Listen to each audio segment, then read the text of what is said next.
If one morning you woke up, looked in the mirror, and realized your body was deforming day by day, a swollen face, pale skin, uncontrollable tremors, what would you do?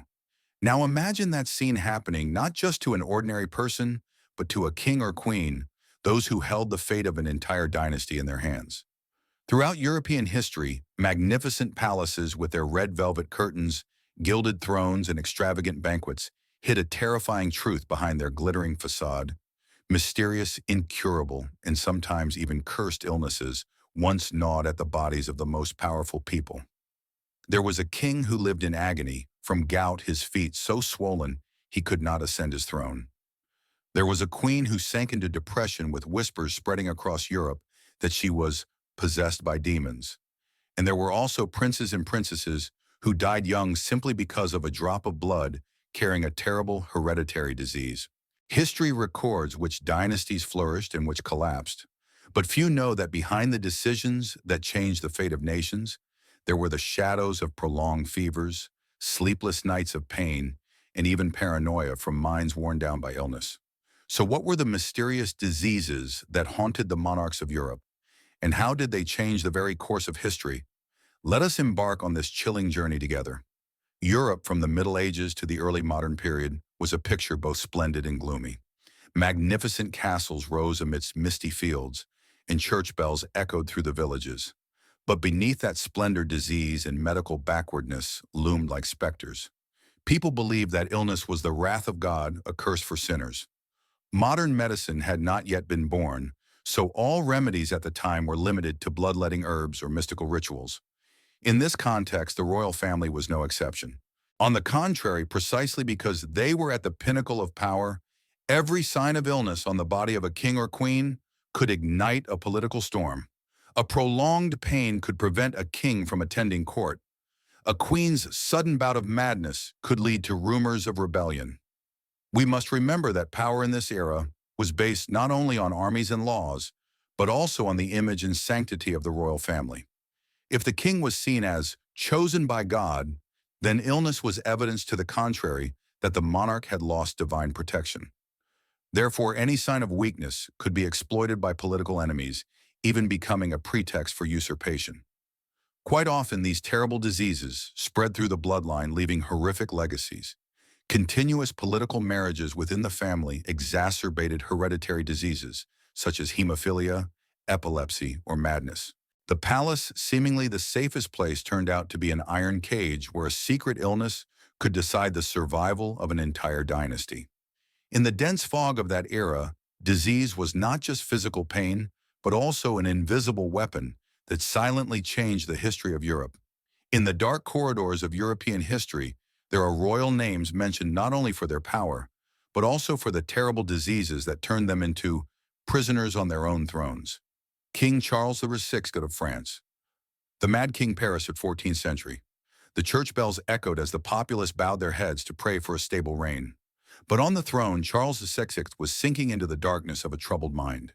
He once suddenly screamed in the middle of the court that he was made of glass, afraid of shattering at the slightest touch. On another occasion, he drew his sword and struck his own courtiers, believing they were demons in human disguise. Historical records state that Charles VI suffered from severe paranoia and mental disorders. Behind his delusions was a depleted country and incessant civil war. The illness of one man paved the way for political division and plunged France into the bloody Hundred Years' War. Queen Mary I of England, Bloody Mary and the obsession with infertility. In the mid-16th century, London was shrouded in the smoke of pyres, where hundreds were executed. On the throne, Queen Mary, I trembled as she prayed for one thing to produce an heir. She was pregnant twice, her belly grew, and the whole kingdom rejoiced awaiting the cry of a newborn. But then, there were no babies. What she carried in her womb was only a phantom pregnancy, a strange endocrine disorder that made the body believe it was truly pregnant. These disappointments made Mary even more ruthless, spreading blood and fire to prove her power. The name Bloody Mary became attached to her, but few knew that the disease of infertility and the obsession with the bloodline of succession were the ghosts that tormented her until the end of her life. King Charles II of Spain, the cursed child. If there is one symbol of the destruction caused by inbreeding, it is Charles II. He was born with a deformed body, an abnormally large head, a long lower jaw, and weak joints. The common people believed he was possessed. In reality, it was the result of generations of marriage within the same Habsburg royal family. Charles II could not speak clearly, had difficulty walking, and suffered from a series of debilitating illnesses. More importantly, he could not produce children. And when he died, the Habsburg dynasty in Spain collapsed, sparking the War of the Spanish Succession, an event that shifted the balance of power in Europe. A single ailing body had plunged the entire continent into a vortex of fire and blood. King George III of England. Madness in the light of modernity. In the 18th century, a king once praised for his dedication suddenly became a laughingstock throughout England. George III shouted nonsensically in the palace and talked for hours to plants. The court was in an uproar. Some believed he was possessed by demons, others thought it was God's punishment. It is only today that modern medicine has revealed that he may have suffered from porphyria, a genetic disorder that causes mental and nervous system disruption. When Britain needed a clear-minded leader to hold on to its American colonies, George III was lost in delusion. And so the empire lost its important colonies, ushering in a new era for an independent America. Looking at these fates, we see a chilling truth. Decisions, wars, and even the rise or fall of entire empires were sometimes determined not by human will, but by a disease silently gnawing away at the bodies of monarchs. But this is only part of the story. These diseases not only broke down individuals, but also created social earthquakes, causing public confusion, aristocratic rivalry, and enemies waiting for an opportunity. When a king fell ill, an entire kingdom trembled. But what was more terrifying was how society at the time interpreted and reacted to these monstrous diseases. Disease, a curse or a punishment.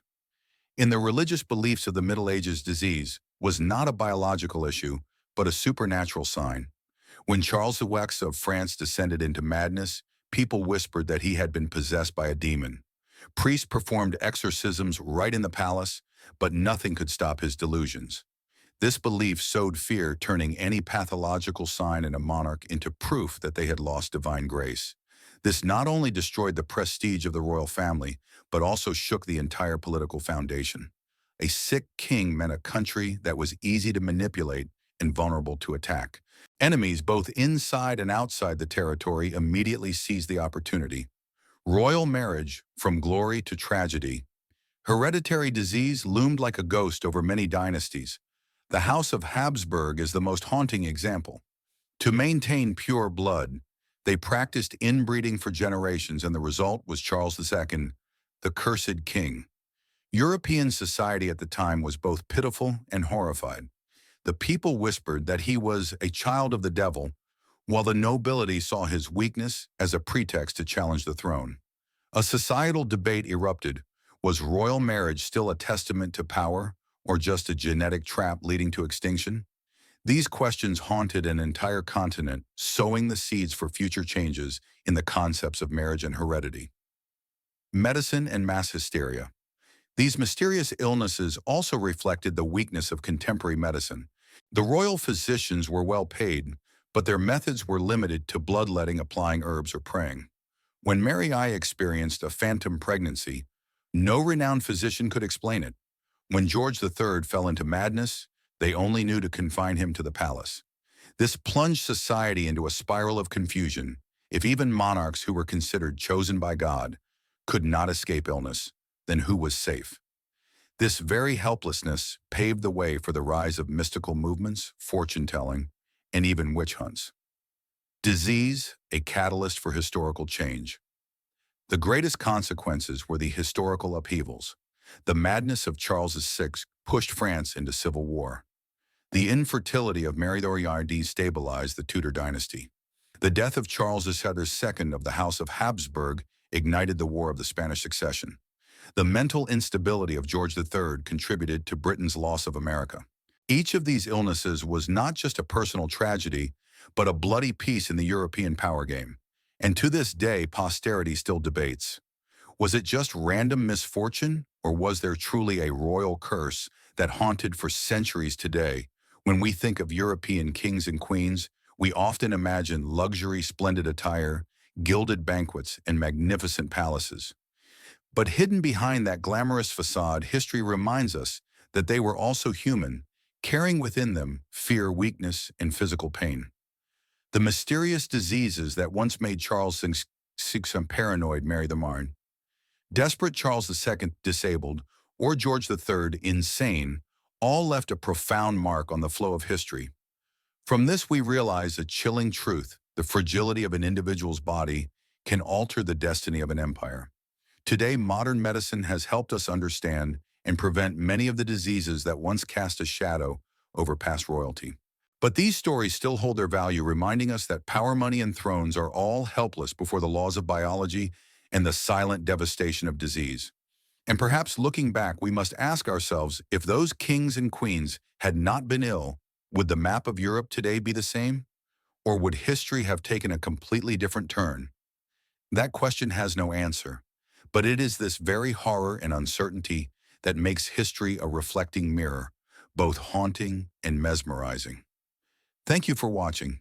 If you found this video fascinating, please leave a comment, share your thoughts, and don't forget to like and subscribe to join us in exploring other mysteries of history.